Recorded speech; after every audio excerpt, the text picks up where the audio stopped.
Muy buenos días. Estamos aquí con una nueva versión de nuestros programas pedagógicos de la Federación de Fungicultores de Colombia, en la intención de cada día entender más el mundo fungi, cada día tener mayor acceso a él, ya que nos ofrece una cantidad de maravillas que hasta ahora no conocemos.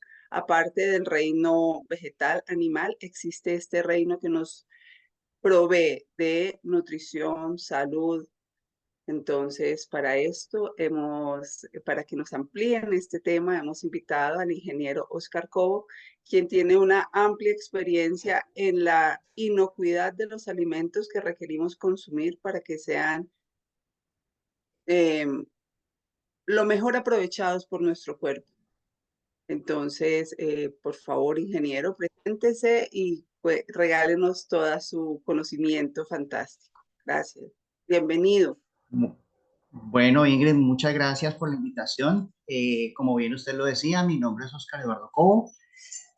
Soy ingeniero de alimentos. Tengo una especialización en innovación y desarrollo de nuevos productos en la industria de alimentos. Y tengo una maestría en dietética, nutrición, higiene, calidad y seguridad alimentaria.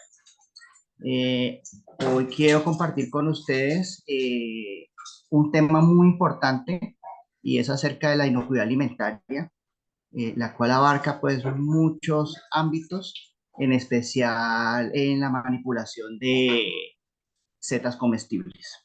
Quiero hacer pues ese enfoque en el día de hoy para todos ustedes con mucho gusto. Bueno, bienvenido. Abuelito.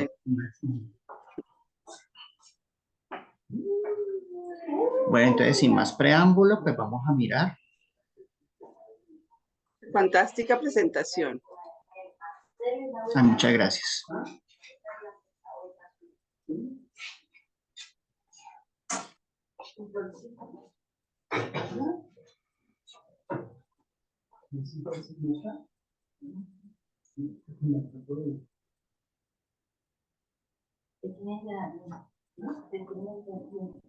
Está casi que recogiendo, tienes un audífono hermoso y está recogiendo toda la conversación del punto.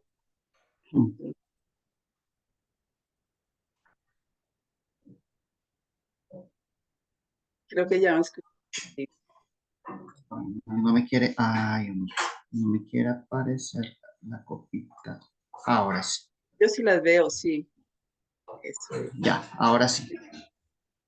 Bueno, entonces, como les hablaba al principio, hoy vamos a hablar sobre el tema de la inocuidad alimentaria aplicada a la producción de setas comestibles para consumo humano. Eh, Vamos a seguir con este derrotero, con esta agenda. Primero les voy a dar una introducción, un breve concepto de lo que significa la inocuidad alimentaria. Posteriormente vamos a hablar algo acerca de la producción de setas comestibles, ¿sí? Los peligros en la producción de las mismas que pueden ocurrir durante el proceso. Las medidas de inocuidad en la producción. Vamos a hablar sobre algunas normativas y regulaciones que están rigiendo pues, a nivel nacional e internacional. Algunos ejemplos y estudios de caso donde empresas han aplicado inocuidad alimentaria dirigidas hacia el manejo de las setas comestibles. Y por último, pues vamos a hablar sobre las conclusiones de esta presentación. Muchísimas gracias. Como les venía diciendo, el concepto de inocuidad se refiere a las condiciones y prácticas que preservan la calidad de los alimentos para prevenir la contaminación y enfermedades transmitidas por alimentos, lo que normalmente conocemos como las ETA. Su objetivo es asegurar que los alimentos sean seguros para el consumo humano. Esto en síntesis, ¿qué significa? La inocuidad es la garantía de que todo alimento que yo vaya a consumir no me vaya a generar un peligro, no me vaya a generar un daño. Por ejemplo, mi abuelo que en este momento está desayunando con su papayita, con sus cereales, con su yogurcito, esos productos que él está consumiendo deben generarle un valor nutritivo, ¿sí? Deben aportarle un valor calórico, pero también deben ser seguros. Es decir, que no me le vayan a mandar al baño con un dolor de estómago, con una diarrea, con un dolor de cabeza, que en cierta forma, si no se trata a tiempo, puede incurrir a algo muy fatal y eso es lo que no queremos cuando vamos a producir alimentos. Entonces, básicamente ese es el concepto de inocuidad, la garantía de que todo alimento que yo vaya a consumir, igual que yo vaya a producir, no me le vaya a generar ningún daño al consumidor. De esa palabra inocuidad deriva otra palabra que es inocuo. Inocuo, ¿qué significa? Que es apto para el consumo humano. Es un alimento apto para consumo humano. Cuando ustedes escuchen la palabra inocuo, significa eso. Ahora bien, la importancia que tiene esta inocuidad hacia el consumo de las setas comestibles. Las setas comestibles son una fuente nutritiva y deliciosa de proteínas, vitaminas y minerales, ya que son apreciadas en diversas cocinas del mundo y su cultivo ha crecido debido a la demanda de alimentos saludables y sostenibles. Pues a modo de ejemplo yo les quiero contar que los champiñones, que pues son los hongos más reconocidos pues en cierta forma, contienen mayor proporción de proteínas que la mayoría de los vegetales y las frutas, alrededor del 3 o el 4% de su peso fresco. Desde el punto de vista nutricional, esas proteínas tienen una calidad intermedia entre la de los vegetales y las carnes, ya que presentan una menor cantidad de algunos aminoácidos, ¿ya? Por otro lado, presentan menor cantidad de carbohidratos respecto de algunos vegetales como zanahorias y repollos y son una fuente excelente de vitaminas y algunos ácidos grasos. O sea que en cierta forma los hongos tienen un gran valor nutritivo y por esa razón es muy importante darle un manejo seguro, un manejo inocuo para que al final el consumidor, bien sea una persona del común o la alta gastronomía, pues no vayan a sufrir algún peligro alimentario. Vamos a hablar entonces de algunos tipos de setas comestibles. Son muchas. Quise destacar esas que me llaman la atención, ¿ya? Por ejemplo, los champiñones, como lo estaba hablando ahorita, la Agaricus bisporus, son una de las setas más cultivadas y consumidas mundialmente, valorados por su sabor y beneficios nutricionales. La shiitake, la Lentinula elodes, son setas originarias de Asia, apreciadas por su sabor umami y propiedades medicinales. Son ricas en vitaminas, minerales y compuestos bioactivos beneficiosos para la salud.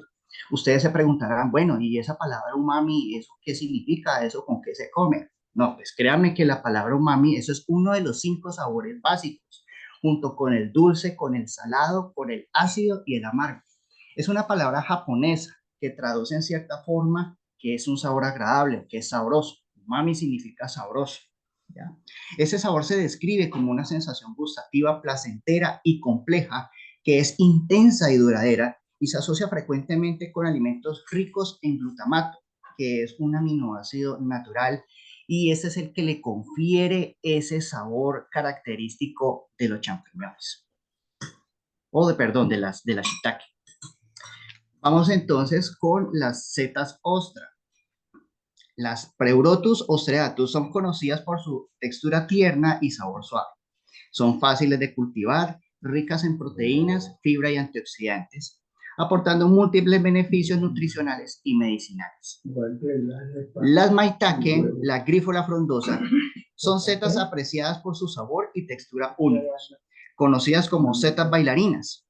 Son ricas en antioxidantes y beta-glucanos, ofreciendo beneficios inmunológicos y nutricionales beneficiosos.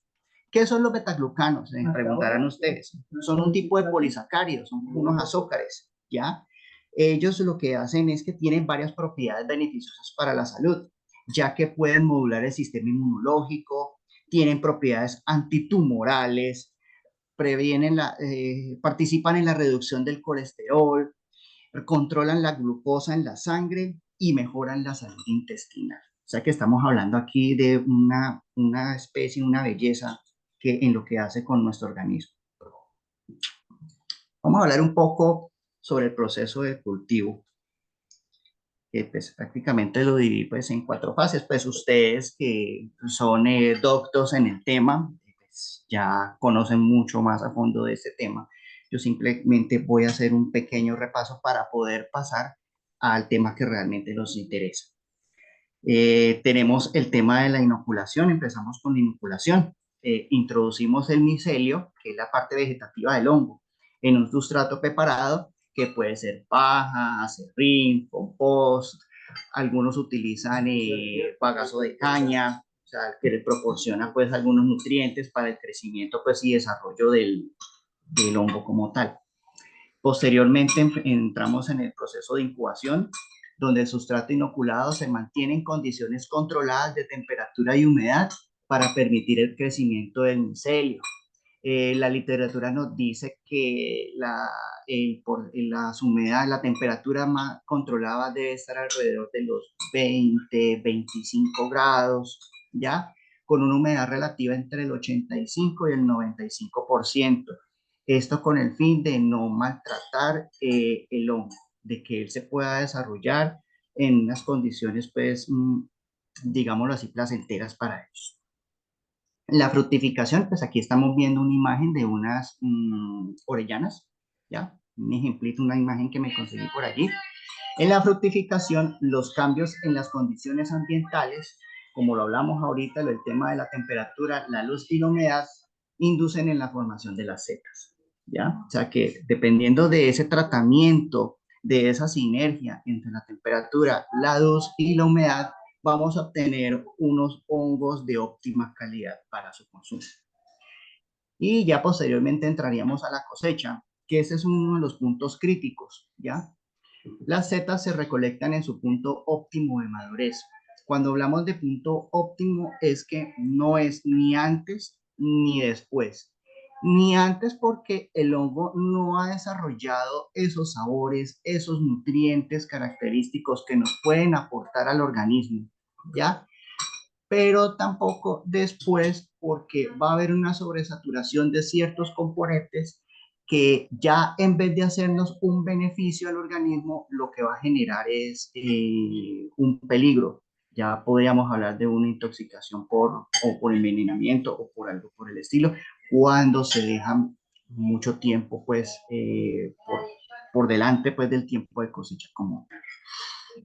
Entonces es muy importante el tema de la cosecha, recolectarlo en su punto óptimo de madurez.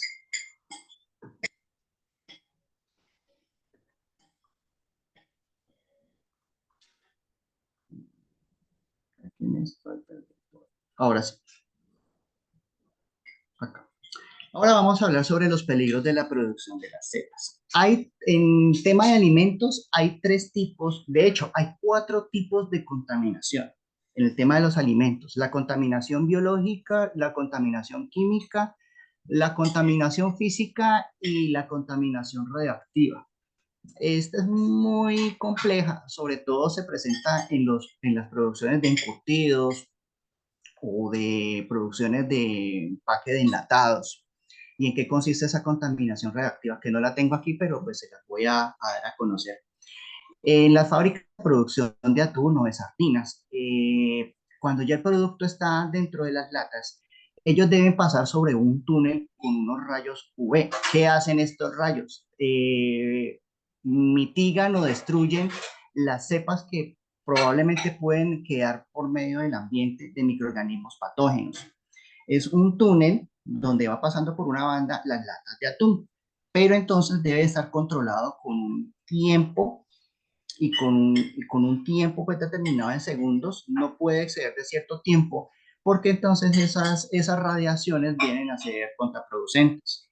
Entonces, si por ejemplo van pasando latas de atún sobre ese túnel, y si en algún momento hay algún atascamiento de la banda, ¿ya? Entonces van a quedar esas latas de atún al interior de esa campana con radiación, prácticamente ya ese producto se pierde, ese producto se descarta porque ya ha obtenido una radiación por encima de la que ya tenían programada suministrar. Entonces ya allí eso es lo que llaman contaminación radiactiva. Y eso al final, si sale al mercado, eso puede generar al interior del organismo úlceras gastrointestinales. Pero bueno, en este caso no aplicaría, pero sí quería darle esa información para que la tuvieran en cuenta porque es importante.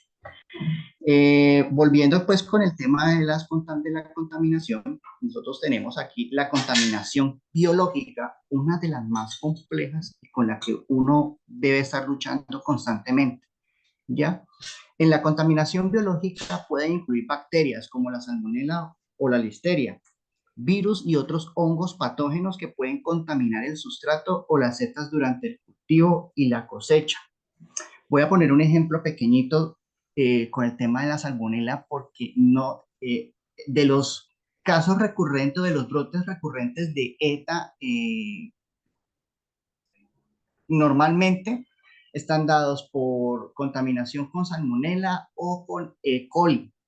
Estas dos bacterias son enterobacterias, es decir, que pues mantienen en el tracto intestinal. Cuando una persona va al baño, realiza sus necesidades fisiológicas y no se lava bien las manos, ¿ya?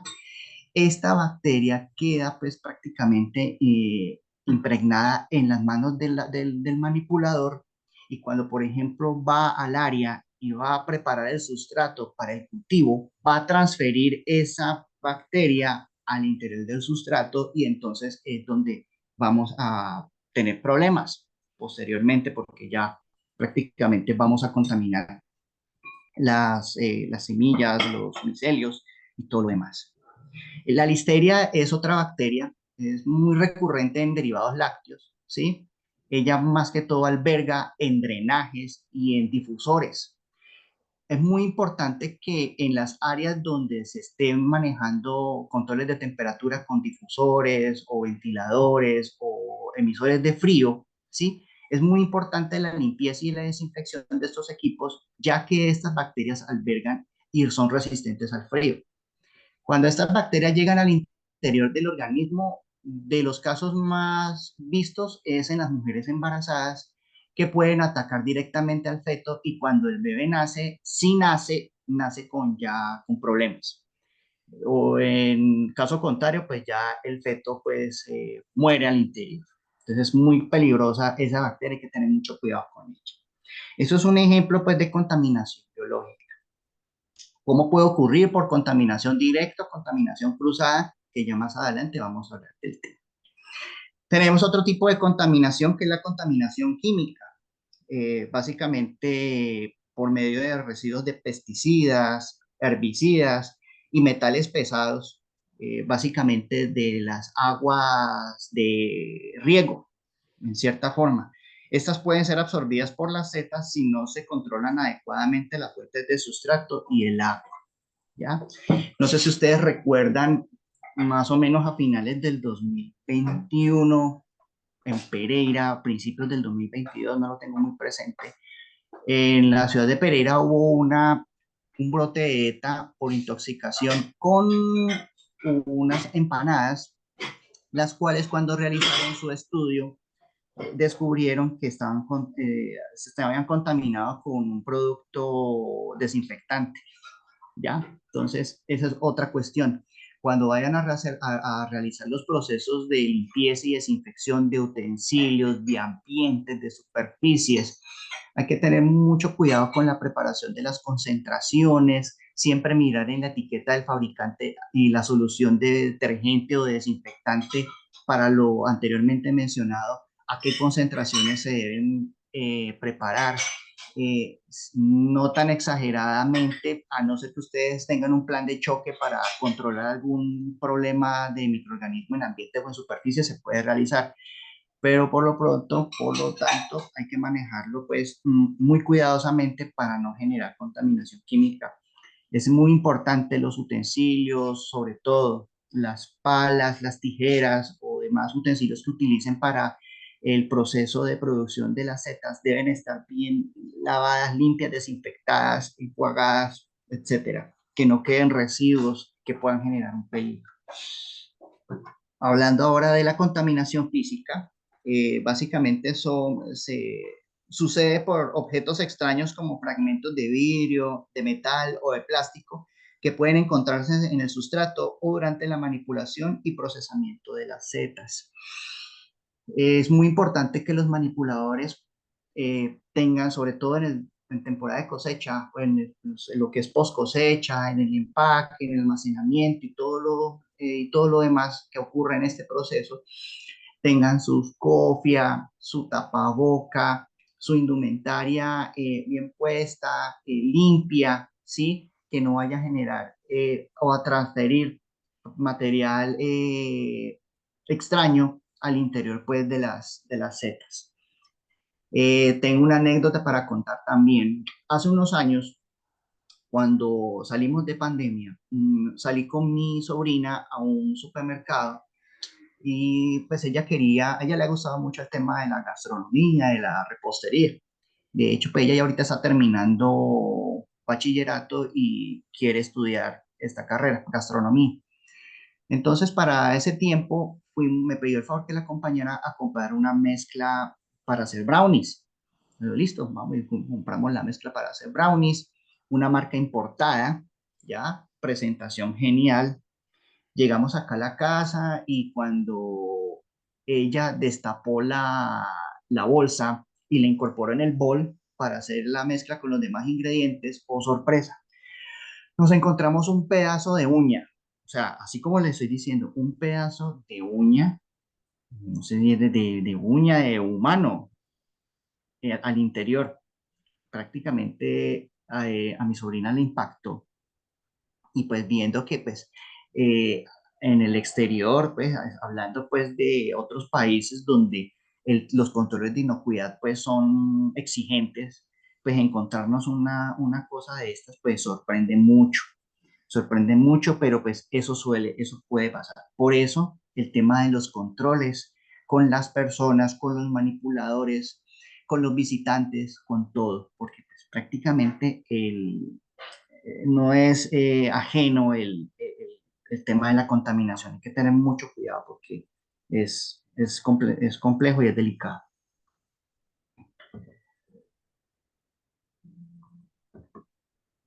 Está todo el tema de los procesados, entonces, ¿verdad? Que Sí, hay que claro, tener todo. muchísimo cuidado. Mejor hasta casi no consumir todos esos empaquetados que existen en el mercado, que no hay forma de revisar nada. No, lastimosamente no. Pues la industria alimentaria ha tenido unos avances muy significativos, eh, porque existen equipos de sensores donde pueden detectar materiales extraños. Un ejemplo de ellos son los imanes en los procesos de producción de trilla de maíz o de cereales, sobre todo de las harinas. Al momento del ensacado de las harinas, ellos deben pasar por un filtro y el filtro prácticamente son unos imanes que ellos van reteniendo cualquier cantidad de partícula laminada o metalizada que pueda pasar. O zarandas que tienen mallas en las cuales van reteniendo material particulado extraño que pueda generar algún peligro. Pero más sin embargo, cuando no existe el control de la limpieza de esos equipos, ¿sí? O el mantenimiento de los mismos, pues entonces ya va a llegar un punto de saturación donde entonces ya viene siendo contraproducente y puede pasar el material extraño hacia el alimento. Y pues a simple vista es complejo pues, verlo y pues llega a las manos del consumidor. Y lo triste de todo es que pues eso puede generar muchísimos problemas respecto a tema de salud principalmente. Lo otro es que la persona afectada pues está en su libre derecho de poner una demanda por daños y perjuicios y pues eso para las empresas es supremamente delicado. Entonces la magnitud o el impacto es grande para que lo tengan en cuenta pues a la hora pues del empacado. Por eso el tema de los controles. Bueno, existen algunas medidas de inocuidad, dentro de ellas las más conocidas por ustedes que son las buenas prácticas agrícolas o las BPA. Entonces es muy importante la implementación de las BPA para asegurar que los sustratos y el agua utilizados estén libres de contaminantes. Miren que les he estado hablando siempre del tema del sustrato y el agua. ¿Esto qué quiere decir? Que son productos o son elementos que son críticos, puntos críticos y que hay que controlarlos porque son muy susceptibles a contaminación y que pueden generar a lo posterior un producto en cierta forma que no nos va a dar un beneficio como el que estamos buscando que nos dé. En el tema de control de calidad, es muy importante la realización de análisis periódicos del sustrato, el agua y las setas para detectar posibles contaminantes biológicos, químicos y físicos. Es muy importante sobre todo en los procesos de post cosecha, de cosecha y de post cosecha, estar revisando en el proceso de fructificación, estar revisando, estar verificando las condiciones de la seta, si tiene alguna malformación, si tiene, digamos, algún indicio que no es común, que no es normal, a tiempo poder controlarlo para que no vaya a generar o vaya a afectar a los demás hongos que puedan estar sembrados. La higiene del personal, importantísimo. Hay que estar, bueno, es complejo. Ustedes saben que manejar personal es algo supremamente complejo, pero pues toca hacerlo. La capacitación del personal en prácticas higiénicas, como el uso de ropa protectora, lavado de manos y desinfección de herramientas y equipos. Exigirles el baño diario, lavarse las manos. Si se tocó la cara, lávese las manos. Si se tocó el cuerpo o el uniforme, lávese las manos. Si va a ingerir algún alimento, antes de ingerir el alimento, lávese las manos. Y si terminó de ingerirlo, lávese las manos. Si usted se fue para el baño, lávese las manos. Si cogió una billetera o unas monedas o se le cayó algo al suelo y lo recogió, lávese las manos. Prácticamente las manos son un medio muy susceptible donde los microorganismos pueden albergarse y pueden transferirse. ¿Cómo?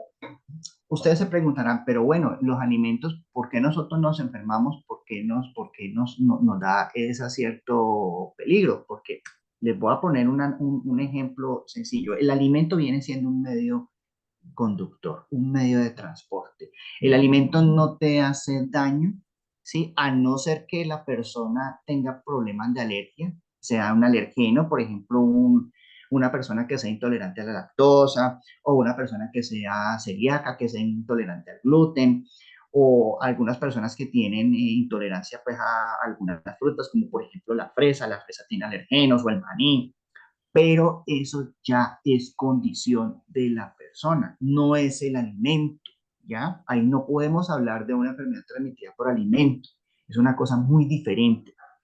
¿Qué es lo que sucede? Cuando tenemos utensilios o las mismas manos contaminadas, ¿sí? O dejamos caer algún elemento extraño al alimento, el alimento simplemente lo lleva al interior del organismo. El organismo, como ustedes saben, es una máquina inteligente. El sistema inmunológico se encarga y el sistema de defensa se encarga de salvaguardar al organismo al interior cuando observa un material extraño o una sustancia pues que no es de la naturalidad del organismo. Por eso empiezan las reacciones químicas, una fiebre, un dolor de cabeza. Todo eso significa que en el cuerpo está pasando algo raro y que el sistema inmunológico está haciendo su trabajo para defenderse de ese material extraño. Pero cuando las personas tienen ese sistema inmunológico bajo, débil, de cierta forma, esto se va a ver afectado. Hago una analogía. Si estamos en Cali, si estamos en Bogotá, vamos a coger un Transmilenio, listo, y estamos dentro de una estación, ¿ya? Y en esa estación hay contenidas muchas personas que van a coger una ruta. Van a coger una ruta y van a coger el bus. El vagón, ¿quién viene siendo? El utensilio o nuestras manos. ¿Quiénes vienen siendo las personas que están al interior del vagón? Pueden ser los microorganismos o el material químico contaminante o el objeto extraño que puede ir al alimento. ¿Quién viene siendo el articulado o el bus que llega y estaciona? Pues viene siendo el alimento. Entonces, todas las personas que están en el vagón se montan en ese bus, o sea, se montan en ese pedazo de pan, se montan en esa bandeja de champiñones, se montan en ese trozo de queso y la buseta sale y se va hacia una ruta. Entonces, ¿hacia dónde va? Hacia el tracto digestivo, hacia el interior. y ya cuando termina su ruta salen de allí, entonces empiezan pues a producir las toxinas que son las que nos enferman en el caso pues de los microorganismos y en el caso además de los pesticidas que tienen sus tóxicos empiezan pues a generar y a desarrollarse al interior y pues surgen las enfermedades. No sé si estoy claro hasta aquí, Ingrid, ¿cómo vamos de tiempo? Cuénteme usted. Yo estoy aquí emocionado hablando. Vamos muy bien, vamos muy bien. Tenemos más o menos como la misma cantidad de tiempo. Estamos como en la mitad del tiempo y Ah, fantástica pero toda tu explicación. Gracias. bueno, muchas gracias. Bueno, entonces vamos a hablar un poco sobre las normativas y las regulaciones. En muchos países, la producción de alimentos está regulada por normativas como las de la FDA. La FDA es el INVIMA, pero en Estados Unidos, para decirlo de una forma. Y la EFSA es como el INVIMA, pero en Europa, ¿sí? Y también estas normas son equivalentes en nuestras regiones. Estas normativas establecen estándares para la inocuidad alimentaria. A ver, les hablo un poquito de este tema. Es la legislación que nos rige aquí nosotros en Colombia para el tema de manipulación de alimentos, tenemos la resolución 2674 del 2013. Nosotros venimos inicialmente en la ley 7, la ley 9, perdón, del año 1979, básicamente es la ley que abarca todo lo del tema de salud pública, lo del tema de alimentos. Para el año 1997 salió el decreto 3075, que es el decreto de las buenas prácticas de manufactura. Y ya sobre agosto del 2013, y es la que está vigente ahora, es la resolución 2674 del 2013. En esta resolución explica prácticamente todo lo que debe tener una planta procesadora de alimentos. No descartemos, las setas son alimentos para consumo humano y en el lugar donde se van a empacar, donde se van a tratar, pues lo vamos a socializar como si fuera una planta procesadora de alimentos. Entonces, en ese orden de ideas debe cumplir con ciertos requisitos, como por ejemplo, en las áreas, los pisos que deben ser de material inocuo, que no deben tener fisuras, que no deben estar rotos, que no deben tener focos de contaminación, que sean lugares ventilados, con buena circulación de aire, pero también que deben estar protegidos, que no vayan a haber áreas donde puedan penetrar plagas que puedan hacer daño a los alimentos. Materiales, mesones, utensilios, equipos, materiales higiénicos, sanitarios, primordialmente acero inoxidable, ¿ya? Deben contar con un programa de saneamiento básico, programas de limpieza y desinfección, donde debe describir eh, qué, cuándo, dónde y con qué frecuencia se realiza la actividad, programas de control integrado de plagas, programa de abastecimiento de agua, si es agua potable, definir quién suministra el agua potable y si no es agua potable, sino que es agua de algún aljibe o algún pozo, qué medio de tratamiento o en qué forma realizan la potabilización, si es por medio de un filtro clorinador, con pasta clorinadora o con cloro líquido, bueno, como lo tengan ustedes establecido, todo debe quedar todo escrito. El manejo el tratamiento, manejo integrado de residuos, residuos sólidos, recordemos que ya hay una resolución nueva, pues ya hace unos 2 añitos empezó a regir, si no estoy mal, es la 815, que es la que maneja el código de colores, donde tenemos el color verde, que son los materiales orgánicos, cáscaras de frutas, de verdura, trozos comida, todo lo que pueda ser material orgánico van albergadas en estas bolsas. Lo que es basura en general, que no se utilice, los materiales no aprovechables, ya le cambiaron el concepto de no reutilizable, sino no aprovechable, en bolsas negras y en recipiente negro. Y los productos aprovechables, que puede ser cartón, vidrio, papel en buen estado, van en bolsa blanca. Todo eso va dentro de esta normatividad actualmente pues en nuestro país. ¿Qué más les puedo hablar sobre el tema? No, listo. Vamos a mirar entonces aquí las certificaciones. Bueno, obtener certificaciones como la CAP, que básicamente es lo de buenas prácticas agrícolas, y HACCP, que son los análisis de riesgos de peligros y puntos críticos y puntos críticos de control. Ya les voy a explicar sobre eso. Esto puede ayudar a asegurar que se sigan buenas prácticas de inocuidad alimentaria y puede ser un requisito para la comercialización en ciertos mercados. Para las empresas que quieren exportar alimentos hacia el exterior, llámese Estados Unidos o en Europa, existe un sistema que es el HACCP, que el cual hay que cumplir. El sistema HACCP, que son los análisis de riesgo y puntos de peligros y puntos críticos de control, por sus siglas en inglés, es un enfoque preventivo de la gestión de la seguridad alimentaria.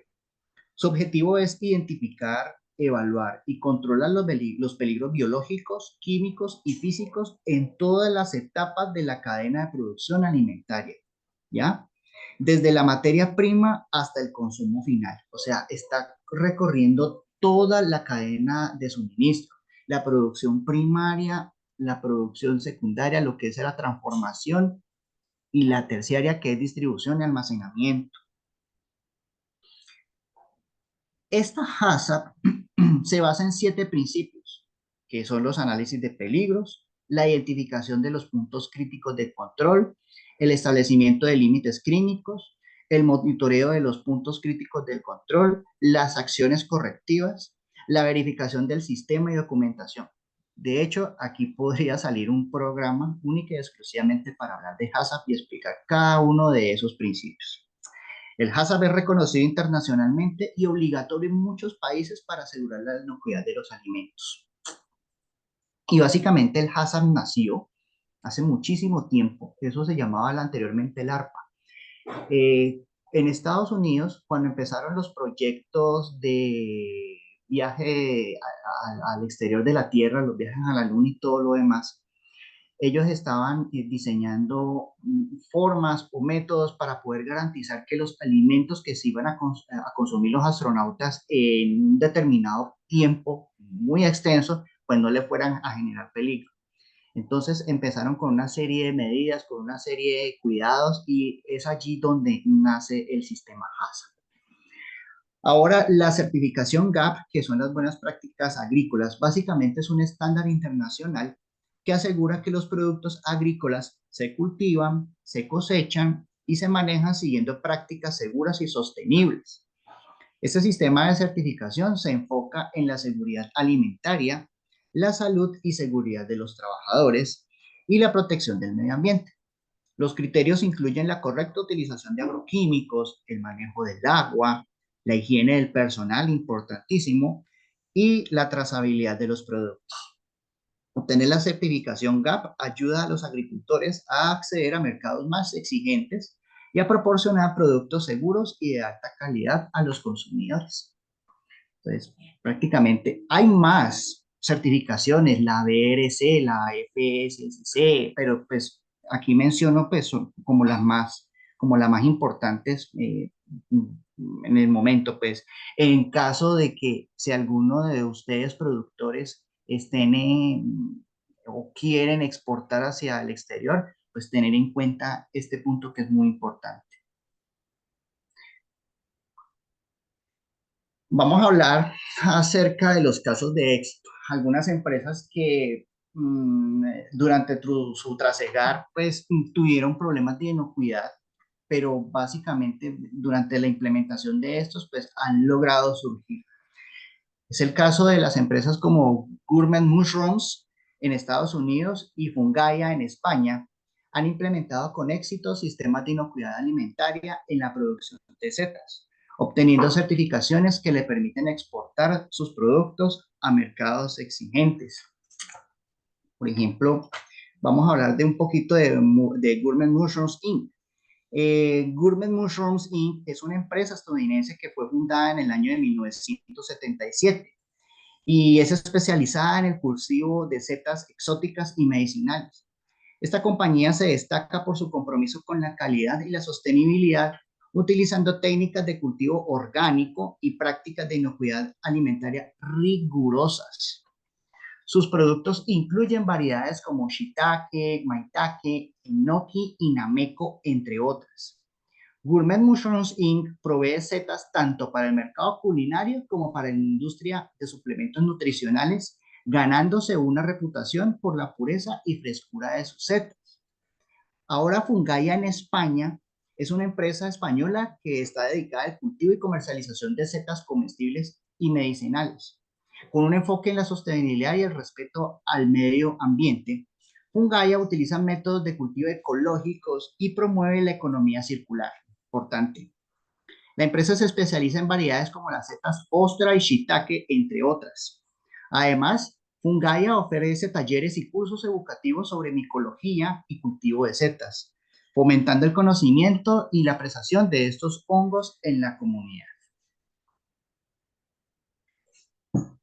Lecciones aprendidas. Problemas comunes incluyen la contaminación cruzada y la falta de control en las etapas de producción. Vamos a hablar un poquito sobre la contaminación cruzada. ¿Qué es? En cierta forma, es cuando tenemos un producto que ya está limpio, desinfectado, que está sanito, que está presto para el consumo, y vamos y lo colocamos al lado de otro producto que tiene contaminación. Entonces, ahí se va a perder tiempo, se va a perder dinero, se va a perder energía en todo el proceso de inocuidad que nosotros hicimos con el primer producto cuando lo colocamos pues al lado de uno que no se le ha hecho ningún tratamiento. Entonces, ese es un tipo de contaminación cruzada. Otro tipo de contaminación cruzada que es cuando un operario se retira de su área de proceso, como les decía, deben tener una indumentaria única y exclusivamente para trabajar al interior del área de producción. Si la persona desea salir, debe retirarse su uniforme y salir con otra prenda, con la ropa de civil.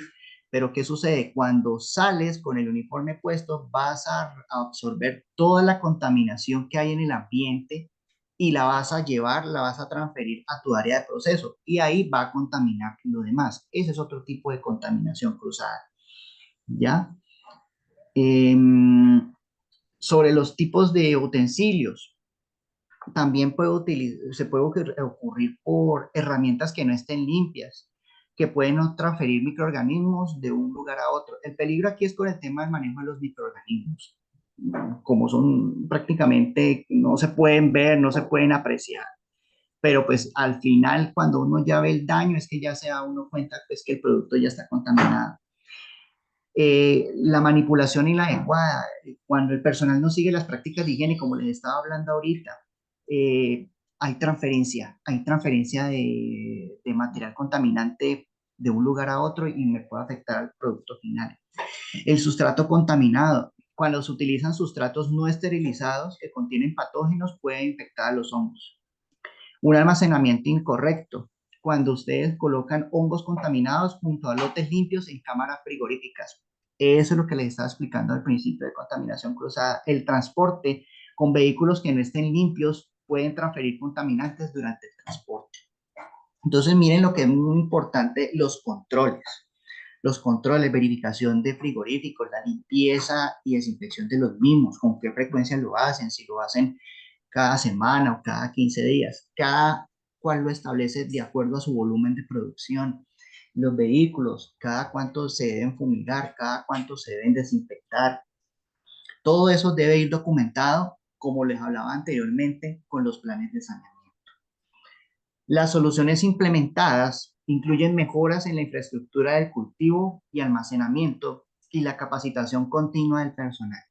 Al personal hay que estarlo capacitando continuamente. De hecho, la resolución 2674 del 2013 exige como mínimo 10 horas anuales de capacitación en manipulación de alimentos, bien sea del área donde se está manejando o en general. Por lo regular, mis capacitaciones yo siempre las enfoco al producto que estén elaborando. Aunque es muy general, pues a mí siempre me ha gustado dar esas charlas de cierta forma que aterrice uno más a la realidad a las personas y hacerlas más conscientes y sensibilizarlas. Por ejemplo, a principio de año estuve dando una capacitación en Caicedonia en unos cultivos de aguacatejas para exportación a los campesinos, a los agricultores, que de hecho muy atentos y saben bastante, saben mucho del manejo. Entonces siempre busco para ese tipo de manipuladores, dependiendo del producto, asimismo desarrollar una capacitación para que ellos se sientan como más familiarizados, perdón, y tengan de cierta forma un mejor desarrollo y un mejor desempeño en sus actividades. Ya para terminar, mmm, la importancia de la inocuidad alimentaria es mantener los altos estándares de inocuidad. Es crucial para asegurar que las setas comestibles sean seguras para el consumo y cumplan con las regulaciones de los mercados locales e internacionales. Recuerden, la inocuidad alimentaria es la garantía de que el producto que yo fabrique no me vaya a generar un peligro al consumidor final. Perspectivas futuras. La innovación tecnológica y las mejoras en las prácticas de cultivo y procesamiento continuarán desempeñando un papel clave en la mejora de la inocuidad alimentaria en la producción de setas. Inocuidad es la ausencia de peligros que puedan dañar la salud. Inocuidad es la ausencia de peligros que puedan dañar la salud. Esto es un mantra. Para mí esto es un mantra. Cuando ustedes estén en sus casas, y de hecho quiero aprovechar el año anterior estuvimos mirando unos resultados de unos brotes el comportamiento de brotes de ETA aquí en Colombia y nos decían que el 50% de los brotes son generados en los hogares, el 15% en los restaurantes y un 10% en las empresas. Y causa curiosidad esos porcentajes porque, bueno, en los restaurantes y las empresas es bajito porque existen controles. Porque siempre hay una persona que esté mirando, vea, no se ponga este uniforme de esta forma, vea, vaya a lavarse las manos, vea, ese uniforme está sucio, vaya, cámbiese, vea, prepare las soluciones de esta forma, vea, no me deje eso ahí tirado, vea, vaya, lave aquello. Entonces, como hay control, ¿sí? Entonces, pues, ese es el resultado. Pero, ¿qué pasa en la casa? En la casa no hay quien te controle, no hay quien te mire, entonces uno va y hace y deshace. Entonces, hay que tener mucho cuidado porque pues el alimento que pues uno hace en el hogar no es para uno, es para las familias, para nuestros hijos, para nuestros esposos o esposas, para nuestros padres si vivimos con ellos aún. Es importantísimo. El tema de inocuidad aplica en todo, no solamente en las empresas, no solamente en los restaurantes, no solamente en las panaderías y las cafeterías, en el hogar. Es importante, en toda parte donde yo vaya a manipular alimentos, la inocuidad hay que tenerla como un mantra, es la ausencia de peligro que puedan dañar la salud. ¿Qué puedo hacer yo para que mi hijo, mi esposo, mi padre no se me enferme? Frutas y verduras, vamos a obtenerlas de lugares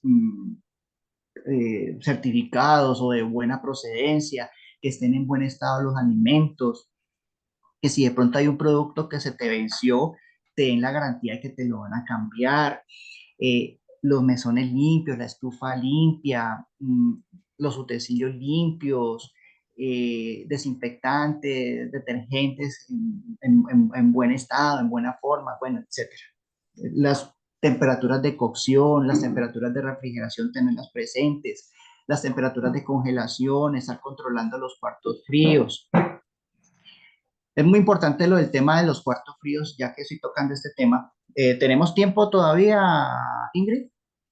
Un poquito, sí, un poquito podemos terminar el tema y también que tú te presentes, dónde te podemos encontrar, cómo podemos hacer para que nos asesores, ¿no? Perfecto. Bueno, ya les voy a hablar un poquito acerca de los cuartos fríos y voy a poner un ejemplo con refrigeradores o con neveras. Igual eso sí viene siendo cuarto frío. Cuando una nevera tiene sobresaturación de mercancía, de productos, ustedes saben que las neveras están diseñadas para almacenar cierto volumen de producto porque el gas refrigerante que tiene al interior está calibrado para generar ese aire frío en ese espacio de esa nevera. Cuando se sobresatura la nevera, cuando está llena, entonces normalmente un refrigerador debe manejar temperaturas entre 0 y 4 grados, máximo 5 grados, ¿sí? Cuando está llena, entonces no va a haber circulación de aire frío, entonces la temperatura va a subir. Entonces, ¿qué sucede? Que puede estar marcando 7 grados, 8 grados y es muy susceptible a que productos al interior de la nevera se puedan dañar.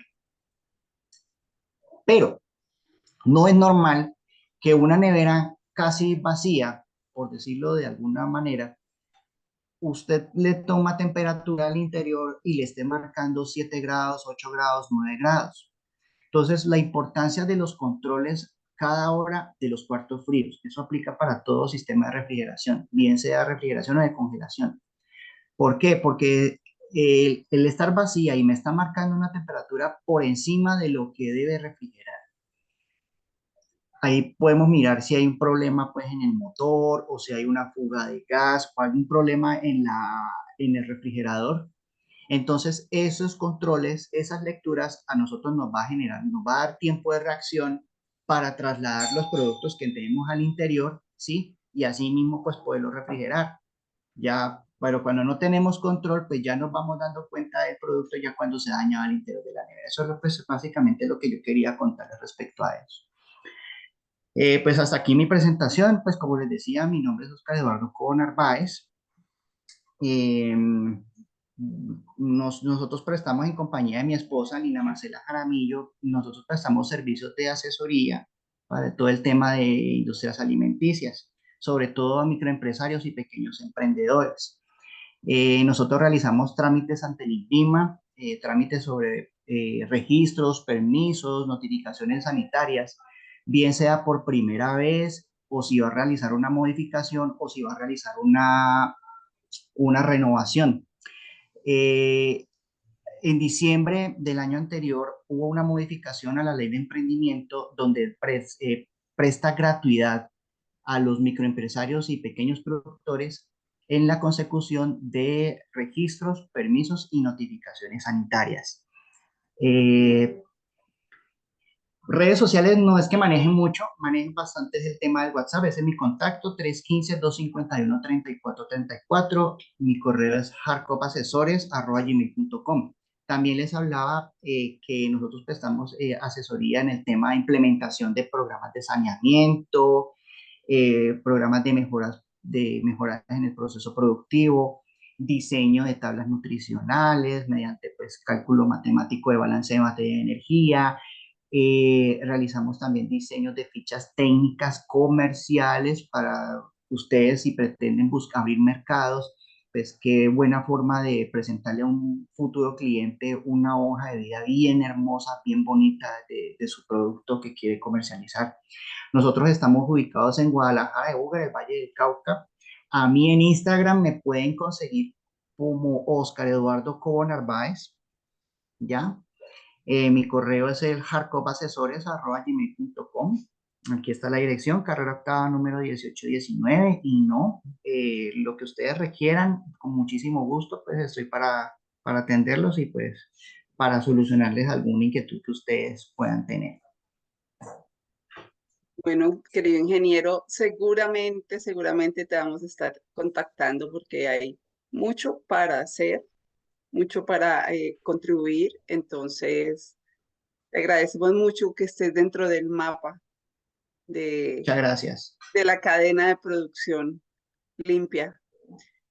Gracias por tu participación, gracias estudiantes por insistir, persistir y querer hacer un país mejor, un planeta mejor a nivel nutricional.